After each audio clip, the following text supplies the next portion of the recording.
yields back. Chair recognizes Ms. Ocasio-Cortez, if she's here. It's your turn. You want to go?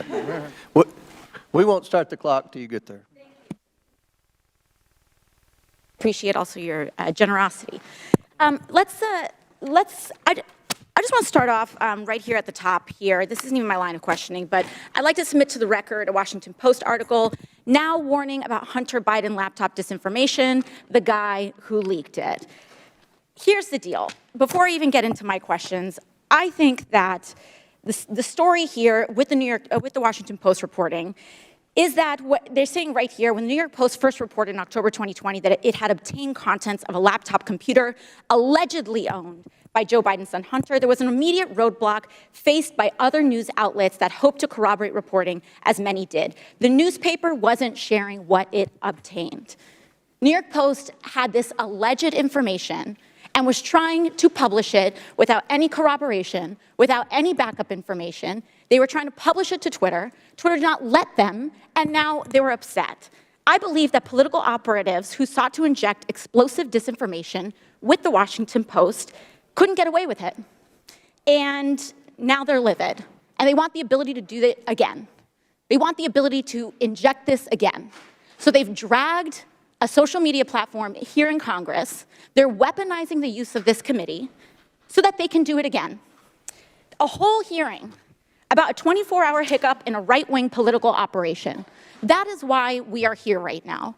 And it's just an abuse of public resources, an abuse of public time. We could be talking about healthcare. We could be talking about bringing down the cost of prescription drugs. We could be talking about abortion rights, civil rights, voting rights. But instead, we're talking about Hunter Biden's half-fake laptop story. I mean, this is an embarrassment. But I'll go into it. Ms. Navarrete, let's talk about something real. I'd like to show you a tweet posted by former President Trump about my colleagues and I on July 14th, 2019. It says in part, quote, "Why don't they go back and help fix the totally broken and crime-infested places from which they came? Then come back and show us how it's done. These places need your help badly. You can't leave fast enough. I'm sure that Nancy Pelosi would be very happy as quickly to work out free travel arrangements."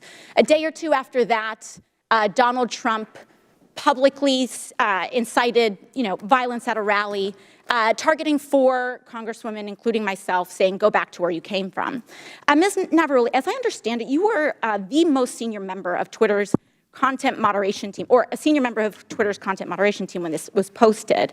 As part of your responsibilities, did you review this tweet? Yes, it was my team's responsibility to review these tweets. And what did you conclude? My team, Ray, made the recommendation that for the first time we find Donald Trump in violation of Twitter's policies and use the public interest interstitial. For the first time? Yes.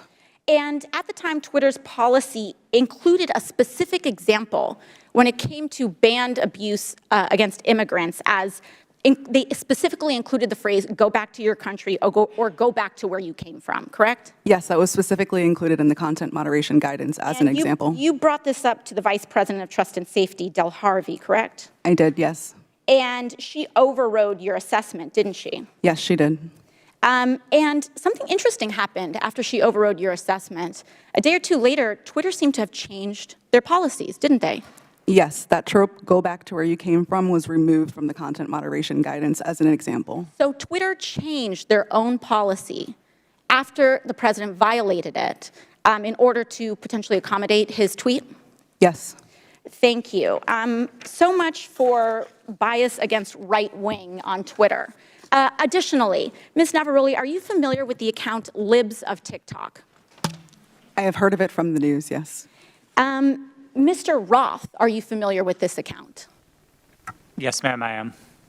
Are you aware that from August 11th to August 16th, that account posted false information about Boston Children's Hospital, claiming that they were providing hysterectomies to children? Yes, I am aware of that and other claims from the account. And are you aware that this lie was then circulated by other prominent far-right influencers? Yes.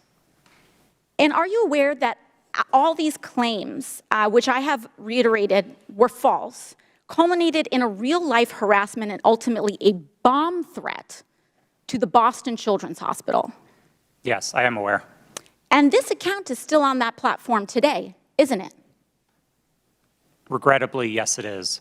Despite inspiring a bomb threat due to the right-wing incitement of violence against trans Americans in this country, because they cannot let go of this obsession with fixating violence and inciting violence against trans and LGBT people, in addition to immigrants, in addition to women of color.